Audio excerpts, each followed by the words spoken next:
நாமத்துக்கு சூத்திரமும் மகிமையும் உண்டாவதாக. கர்த்தர் தந்தருளிய அந்த புதிய நாளில் கூட அவர் தியானிக்கும்படியாக கொடுக்கப்பட்ட உவமை கல்யாண விருந்து உவமை. இந்த உவமையோட மைய கருத்து பார்த்தோன்னா, அழைக்கப்பட்டவர்கள் வராததால் உண்டான விருந்து. இது மத்தேயு 22ஆம் அதிகாரம் 1 முதல் 14ஆம் வசனம் வரையிலும், லூக்கா 14ஆம் அதிகாரம் 15 முதல் 24 வசனங்களிலும் காணப்படுகின்றது. பரலோக ராஜ்யத்தின் அழைப்பையும் அதை மனிதர்கள் ஏற்றுக்கொள்வதையும் அல்லது புறக்கணிப்பதையும் பற்றி விளக்குகிறது. இந்த உவமையின் பின்னணி பார்த்தோன்னா, ஒரு ராஜா தன் குமாரனுக்கு திருமண விருந்து ஒன்றை ஏற்பாடு செய்கிறார். அதாவது இங்கே ராஜா என்பது யெகோவா தேவனாகிய பிதாவாகிய கடவுளையும், குமாரன் என்பது இயேசு கிறிஸ்துவையும், அழைக்கப்பட்டவர்கள் முதலில் இஸ்ரேல் ஜனங்கள் மற்றும் இப்போ இந்த காலகட்டத்தில் பார்த்தோன்னா நாம் அனைவரும் தான். 3 கட்ட அழைப்புகள். முதல் அழைப்பு ராஜா தன் ஊழியர்களை அனுப்பி விருந்தினரை அழைத்தார், ஆனால் அவர்கள் வரவில்லை. ஸோ அடுத்த 2ஆம் அழைப்பு எடுக்கிறார், விருந்து ஆயத்தமாக இருக்கிறது என்று மீண்டும் அழைப்பு விடுத்தார். ஆனாலும் அழைக்கப்பட்டவர்கள் தங்கள் நிலத்தையும் வியாபாரத்தையும் பார்க்க சென்று விட்டனரா, யாருமே ஊழியர்கள் வரல. சிலர் அந்த அனுப்பின அந்த ஊழியர்களை அடித்து கொன்றே போட்டாங்களாம். 3வது அழைப்பு பார்த்தோன்னா, அழைக்கப்பட்டவர்கள் தகுதியற்றவர்களானதால் வீதிகளிலும் சந்திகளிலும் காணப்படுகிற நல்லவர் கெட்டவர் யாராக இருந்தாலும் விருந்துக்கு அழைத்து வரும்படி ராஜா கட்டளையிட்டாராம். ஸோ முதலாவதாக அவர் அழைக்கப்பட்டவர்கள், அதாவது இஸ்ரவேல் ஜனங்களையும் ரட்சிப்புக்குள்ளானவர்களையும் எல்லாரையும் அழைத்து வர சொன்னார். முதல் அழைப்புக்கும் யாரும் வரல, 2ஆம் அழைப்புக்கும் வரல. அது மட்டும் இல்லாமல் அவங்களோட சொந்த வேலைகளை பார்க்க சென்று விட்டார்கள். சிலர் கோபப்பட்டு அந்த அழைக்க வந்தவங்களை அடித்து கொன்றும் போட்டார்களாம். ஸோ 3வது அழைப்பாக ராஜா என்ன சொல்றாருன்னா, அதாவது நம்ம யெகோவா தேவன் மற்றவர்கள் வீதியில் உள்ள எல்லாரையும், இப்போ ராஜா வீட்டு உணவுனா அதுக்கு ஒரு அந்தஸ்து இருக்கும் இல்லையா, அந்த அந்தஸ்து இல்லைனாலும் பரவாயில்ல, தெருவில் இருக்க யாராக இருந்தாலும், நல்லவராக இருந்தாலும் கெட்டவர்களாக இருந்தாலும் யாராக இருந்தாலும் அழைத்து வரும்படியாக கட்டளையிட்டாராம். ஸோ இதில் நம்ம கல்யாண வஸ்திரம் என்பது ஒரு முக்கிய பாடமாக பார்க்கப்படுகிறது. விருந்தினர்களை பார்க்க ராஜா உள்ளே வந்தபொழுது கல்யாண வஸ்திரம் அணியாத ஒருவனை கண்டாராம். அப்போது அந்த நாட்களில் இந்த ராஜா வீட்டு கல்யாணம் என்பது வஸ்திரங்கள் போட்டுக்கொண்டு போவார்களாம். அந்த கல்யாண வீடு வஸ்திரத்தை அப்படி என்று ஒன்று காணப்பட்டது. ஸோ அப்படி ஒருவன் அணியாததை பார்த்து அந்நாட்களில் ராஜாக்கள் விருந்தினர்களுக்குரிய அதை உடையை வழங்குவது ஒரு வழக்கமாக வைத்திருந்தார்களாம். ஸோ அப்படி இருக்கும்போது அந்த உடையை அணியாத ஒருவனை ராஜா அவமதிப்பதற்கு சமமாக, அப்படி அணியாமல் அவர் கொடுத்த உடையை அணியாமல் போனாங்கன்னா அது அவமதிக்கிறதுக்கு சமமாக. ஸோ இதோட ஆவிக்குரிய அர்த்தம் பார்த்தோன்னா, கல்யாண வஸ்திரம் என்பது இயேசு கிறிஸ்துவின் மூலம் கிடைக்கும் நீதி மற்றும் பரிசுத்தமான குணத்தை குறிக்கிறது. ஸோ கிறிஸ்துவின் கிருபையை ஏற்றுக்கொண்டு நம்ம பழைய பாவங்களை விட்டு புதிய வாழ்வை, அதாவது அந்த புதிய வஸ்திரம், நம்ம ஆவிக்குரிய வஸ்திரம் தான் இங்கே குறிப்பிடப்படுகிறது. அப்படி நம்ம அந்த ஆவிக்குரிய வஸ்திரத்தை போடாமல் இருப்பது பிதாவை புறக்கணிப்பதற்கு சமமாக இருக்கிறது. அதாவது நம்ம ரட்சிப்புக்கு உள்ளாகாமல் இயேசு கிறிஸ்துவின் மூலமாக தான் அந்த வஸ்திரத்தை நம்மளால் பெற்றுக்கொள்ள முடியும். அவர் தான் நம்மளோட பாவங்களை நீக்கி நமக்கு புதிய வஸ்திர ஆவிக்குரிய ஆடையை கொடுக்க முடியும். அப்படி கிடைக்காதவர்கள் அவமதிப்பதற்கு சமமாக குறிப்பிடப்படுகிறது. ஸோ இதில் அழைப்பு இலவசம், ஆனால் நிபந்தனையற்றது அல்ல. தேவன் எல்லாரையும் அழைக்கிறாரு, ஆனால் அந்த அழைப்பை மதிப்பவர்கள் பரலோக ராஜ்யத்திற்குள் நுழைய முடியும். தேவன் இவங்க புறஜாதியினர், இவங்க இஸ்ரவேல் அப்படியெல்லாம் பார்க்காம எல்லாருக்குமே அந்த அழைப்பு விடுக்கப்பட்டது. அதில் அவர் சொல்படி கேட்டு அவருடைய ஆடையை அணிந்து வந்தவர்களுக்கு விருந்து உபசரிக்கப்பட்டது. ராஜா விட்டு விருந்து உபசரிப்பில் கலந்து கொள்ளும்படியான ஒரு பெரிய அந்தஸ்து அவர்களுக்கு கொடுக்கப்பட்டது இந்த உவமையில். ஸோ அதே போல தான் பிதாவாகிய தேவன் எல்லாருக்குமே அழைப்பு. அவர் இந்த பூமியில் மனிதனாக பிறந்த எல்லாருமே தன்னுடைய பிள்ளையாக தான் பார்க்கின்றார். ஆனால் தன்னை பின்பற்றுபவர்களுக்கு தான் அந்த பரலோக ராஜ்யம் என்ற விருந்து அளிக்கப்படுகிறது. அவருடைய ஒரே பேரான குமாரனை ஒரு குறிப்பிட்ட ஜனங்களுக்காக அவர் அனுப்பி வைக்கல. இவங்க நல்லவங்க, பாருங்க, இவங்க இஸ்ரவேலர்கள், இவர்கள் யூதர்கள் அப்படி என்று அனுப்பாம எல்லாருக்குமே சமமான ஒன்றாய் தான் அவர் ஏசப்பாவை அனுப்பி அவரை மரிக்கச் செய்து உயிர்த்தெழச் செய்தது அனைவருடைய மன்னிப்பதற்காகவும் அனைவரின் பாவங்களை போக்குவதற்காகவும் மட்டும்தான். அவர் குறிப்பிட்ட இதுக்காக பண்ணல.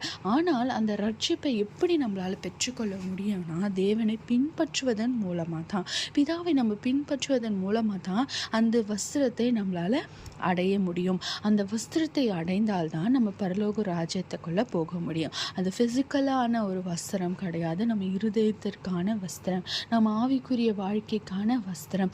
இந்த உலகத்துல பிறந்த எல்லாருமே பாவத்தை செய்தவர்கள் தான், பாவத்திற்கு தூண்டப்பட்டவர்கள், செய்தவர்கள் தான். ஆனா அந்த பாவங்கள் எப்படி நீக்கப்பட்டு நம்ம ரட்சிக்கப்படுவோம் என்றால், பிதாவை பின்பற்றி இயேசு கிறிஸ்துவின் வழியாக அந்த ரட்சிப்பையும் மன்னிப்பையும் நம்ம பெற்றுக்கொள்ளும் பொழுது அந்த பரலோக ராஜ்யத்துக்குள்ள பிரவேசிக்கும் அந்த ஒரு தகுதியை நம்மளால பெற முடியும். அப்படியாக பெறும்போது தான் அந்த ஒரு விருந்தாகிய நித்திய பரலோக வாழ்க்கையை நம்மளால அடைய முடியும். அலட்சியம் ஆபத்தானது. அதாவது இந்த உலக காரியங்களுக்காக தேவனுடைய அழைப்பை அலட்சியமாக்குவது தண்டனைக்குரியதாக இருக்கிறது. இந்த ஓமையில் பார்த்தோன்னா, அவர்கள் அழைப்பு விடுக்கும்போது தங்களுடைய சொந்த காரியங்களை பார்க்க சென்று விட்டார்களாம். ஸோ அதே போல் தான் நாமும் கூட இந்த நாட்களில் நம்ம கடைசி காலங்களை நெருங்கி கொண்டிருக்கும்போது நம்ம தேவனுடைய வார்த்தையை கேட்காமல் நம்மளுடைய நேரத்தையும் காலத்தையும் இந்த உலகத்தை இம்மைக்குரிய வாழ்க்கைக்காக நம்ம செலவிட்டு கொண்டு இருக்கிறோம். நம்ம வேலைக்கு போகணும் தான், நம்ம அன்றாட வாழ்க்கையை நம்ம பார்க்கணும், அது எல்லாமே நிச்சயமான ஒன்று, நம்மளுக்கு தேவைக்கான ஒன்று. ஆனால் நம்மளுக்கு கொடுக்கப்பட்ட அந்த 24 மணி நேரமும் அந்த உலக வாழ்க்கையை நம்ம பார்த்து கொண்டு இருக்கிறோம். அதில் நம்ம தேவனுக்காக நேரத்தை நம்ம செலவிடுவது இல்லை. நம்மளுடைய சொந்த சுய விருப்புகளையே நம்ம பார்த்து கொண்டு இருக்கிறோமே தவிர தேவனுக்கான நேரத்தை செலவழிப்பது இல்லை. நம்ம most of the time Sunday churches பார்த்தோன்னா, நம்ம வாரம் ஃபுல்லாக நம்ம வேலை செய்கிறோம், அதனால் அந்த ஞாயிற்றுக்கிழமை ஒரு நாள் தான் எனக்கு லீவு, நான் இன்றைக்கி ரெஸ்ட் எடுக்கணும் அப்படின்னு பல பேர் சர்ச்சுக்கு போகாமல் இருப்பது தான் தன்னுடைய சொந்த வெறுப்புகளை பார்ப்பதாக இங்கே குறிப்பிடப்படுகிறது.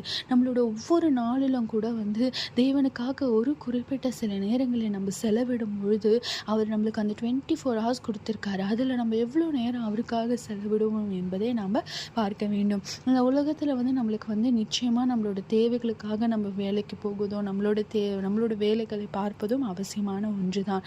ஆனால் நம்மளுடைய முதன்மை யாருக்கு இருக்கணும்னா தேவனுக்கு இருக்கணும். மற்ற வேலைகள் எப்படி நம்மளுக்கு கட்டாயம் என்று நம்ம பார்க்கிறோமோ அதே போல் தேவனை துதிப்பதும் அவருடைய வார்த்தைகளை படிப்பதும் அவரிடத்துல ஜெபம் செய்வதும் அதுவுமே அவருக்கான நேரத்தை கொடுப்பதுமே ஒரு கட்டாயமாக நம்ம பார்க்க வேண்டும். நம்ம எப்படி வேலைக்கு போகிறது, நம்மளோட சாப்பிட்றது, நம்மளோட வீட்டு வேலைகளை செய்வது ஒவ்வொரு நாளும் அது ஒரு மேண்டட்ரியாக நம்ம பார்க்குறோம், அது ஒரு கட்டாயமாக பார்க்குறோமோ அதே போல் தான் தேவனுக்கான நேரத்தை நம்ம செலவிடுவதோ நம்ம ஆப்ஷனலாக வச்சுக்காம நம்ம அதையும் கட்டாயமாக ஒரு மேண்டட்ரியாக அதை நம்ம செய்யும் பொழுது அதற்கான பலனை தேவன் தருவார். அதுதான் நம்மளோட ஆவிக்குரிய வஸ்திரம்.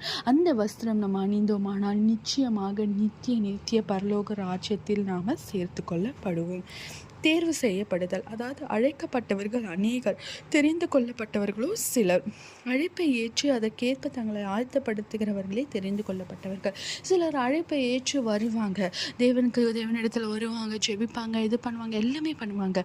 ஆனால் அவர்கள் தெரிந்தெடுக்கப்பட்டவர்களா அப்படி என்பதை நம்ம பார்க்கணும். தேர்ந்தெடுக்கப்பட்டவர்கள் என்னென்னா இந்த வஸ்திரத்தை அணிந்து கொண்டு இருக்கிறவர்கள் என்றால் முழு மனதோட மனம் திரும்பி அவர்கள் பாவ மன்னிப்பை பெற்று இயேசு கிறிஸ்துவின் வழியாக ரட்சிப்பை பெற்றவர்கள் தான் தெரிந்து கொள்ளப்பட்டவர்கள். அப்படியாய் நாம் இருக்கிறோமா? இல்லைனா இந்த வேர்ல்ட்லி ருட்டீன் மாதிரி நம்மளும் பைபிள் படிக்கிறது, சர்ச்சுக்கு போகிறது ஒரு ருட்டீனாக பார்க்கக்கூடாது.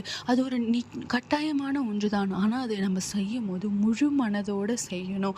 தேவனுக்கென்று நம்மளோட முழு மனதை கொடுக்கும்போது அந்த வஸ்திரம் நம்மளுக்கு அணிவிக்கப்படும். அப்போ நம்ம நித்திய பரலோகத்தை அடைவதில் நம்ம தெரிந்து கொள்ளப்பட்டவர்களாக இருப்போம். நம்ம வெறும் அழைக்கப்பட்டவர்களாக இல்லாமல் அவரால் தேர்ந்தெடுக்கப்பட்டவர்களாய் தெரிந்து கொள்ளப்பட்டவர்களாக இருக்கும் பொழுது தான் நம்ம அந்த பரலோக ராஜ்யத்தை அறிந்து கொள்ள முடியும். அழைக்கப்பட்டவர்கள் அநேகர் இருக்கலாம் இந்த உலகத்தில்.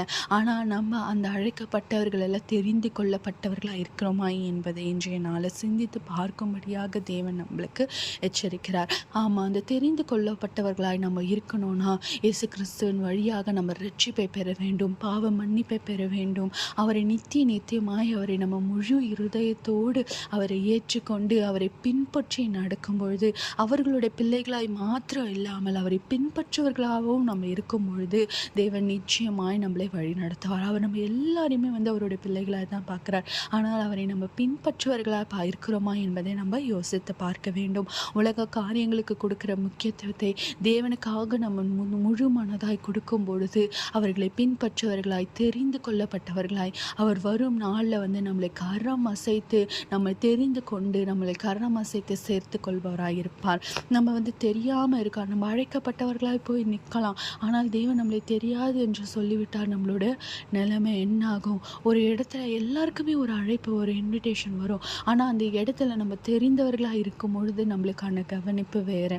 அதே போல தான் தேவன் வரும் நாளில் நம்ம எல்லாருமே அழைக்கப்பட்டவர்களாக இருப்போம். ஆனால் அவர் நம்மளை கரம் அசைத்து நம்மளை பெயர் சொல்லி அழைத்து வா என்று கூப்பிடும் பொழுது அது எவ்வளோ ஒரு நித்தியமான சந்தோஷம் இல்லையா?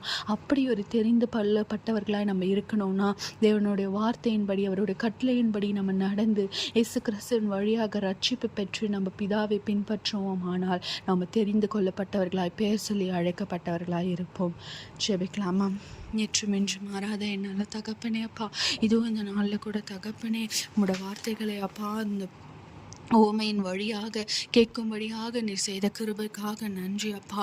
அப்பா, நீர் சொன்ன இந்த வார்த்தையின்படி நாங்கள் வெறும் அழைக்கப்பட்டவர்களாய் இல்லாமல் அப்பா உம்மால் தெரிந்து கொள்ளப்பட்டவர்களாய் நீர் பெயர் சொல்லி அழைத்து எங்களை சேர்த்து கொள்பவர்களாய் நாங்கள் இருக்கும்படியாய் எங்களை நீர் அப்பா உருவாக்கி அருளுங்க அப்பா. அதற்கான ஞானத்தை எங்களுக்கு கொடுங்க.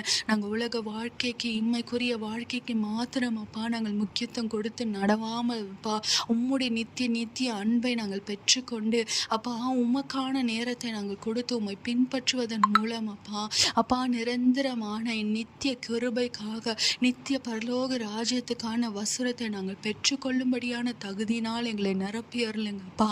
அப்படியாய் நாங்கள் நிரப்பப்படும் பொழுது உம்முடைய ராஜ்யத்தில் உம்மோடு நாங்கள் இணைந்து அப்பா ஆடி பாடி சந்தோஷமா இருக்கக்கூடிய அந்த ஸ்லாக்கியத்தையும் பாக்கியத்தையும் நாங்கள் பெற்றுக்கொள்ளும்படியாய் கிருபை பாராட்டுங்க அப்பா. இந்த ஓமையில் வருபவர்கள் பிரகாரம் எங்களோட சுய விருப்புகளுக்காக எங்கள் நேரங்களை நாங்கள் செலவிடாமல் அப்பா என் தேவனுக்காக உம்மை சார்ந்து வாழும்படியாய் உம்மால அழைக்கப்பட்டவர்களாய் மாத்திரம் அல்லாமல் அப்பா உம்மால தகப்பனை தெரிந்து கொள்ளப்பட்டவர்களாய் நாங்கள் இருக்கும்படியாய் எங்கள் இருதயங்களை மாற்றி கொடுங்க அப்பா. இயேசு கிறிஸ்துவின் வழியாக அப்பா நாங்கள் ரட்சிப்பை பெற்று அப்பா உம்முடையத்தில் அப்பா தகப்பனை நாங்கள் ஓட்டி வாழும்படியான அப்பா கிருபையும் ஸ்லாக்கியத்தையும் எங்களுக்கு கொடுங்க. அப்படியான ஞானத்தினாலும் கிருபையினாலும் எங்களை நிறைத்து எங்களை வழி நடத்தி அப்பா எங்களை தெரிந்து கொள்ளப்படும்படியா எங்களை நீர் நிரப்பியறல வேண்டுமா. என் மீட்பெரும் இரட்சகருமாகிய இயேசு கிறிஸ்துவின் ஜெபம் கேளும் நல்ல பிதாவே. ஆமென்.